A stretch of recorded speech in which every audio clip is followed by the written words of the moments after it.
Thank you, Program Director, Chairperson of the CSIR Board, Professor Thulani Majosi, members of the CSIR Board present, members of the CSIR leadership, our distinguished guests from business, academia, industry, and science councils, colleagues, good morning, and a very hearty welcome to all of you to the 7th edition of the CSIR conference with the theme 75 years of touching lives through innovation. Given the times that we live under, we also had to move our conference to a virtual platform.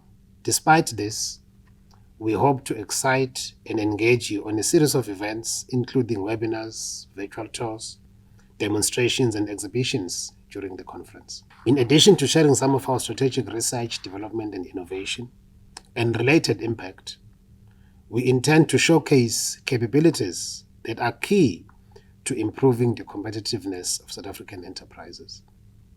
The CSIR conference is one of our flagship events, and nothing would have stopped us from celebrating it, especially since this marks the 75th year of the existence of the CSIR.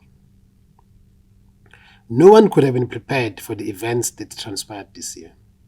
The COVID-19 pandemic has had a huge impact on most business operations and outcomes, locally as well as globally. And the CSIR has not been spared from this pandemic. However, as a research, development, and technology organization, we could not sit back while our country was faced with an enemy such as this one. The situation caused us to be innovative in our response in terms of how we work, and most importantly, how we use research, technology, and innovation to be a solution provider to our nation. We supported the national effort to support this pandemic by upgrading one of our laboratory, which is a biosafety level 3 laboratory, to be able to conduct COVID-19 tests, in particular in partnership with the National Health Laboratory Services, and have already conducted over 18,000 tests to date.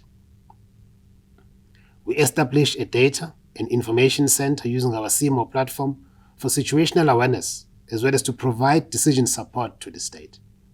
We have also developed and manufactured a 100% locally produced ventilator and medical quality protective facial shields. We conducted various studies on the environmental aspects of COVID-19, such as testing drinking water, wastewater, and the impact of the lockdown on air pollution. We are also working hard on a number of other initiatives, including the development of therapy, point-of-care diagnostic testing kits, to name just a few.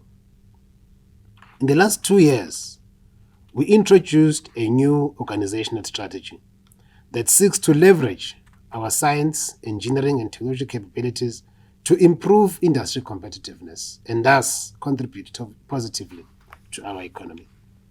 This new strategy culminated in a new vision, mission, objectives, values, a refreshed brand, which we launched recently, and most importantly, a reconfigured research and development focus that is relevant to the needs of both industry and government. Although there has been a slight improvement in the economic activity in South Africa since the easing of lockdown restrictions, we know that it will take some time to get back to pre-pandemic output levels. We therefore need to ensure that we seize the moment and use innovation and technology as key enablers of economic growth in the new normal. We hope that this conference will serve as a platform to explore new partnerships and collaborations in order to address some of the pressing needs in our country. Thank you for taking time to share our 75th anniversary with us and enjoy the conference. Thank you.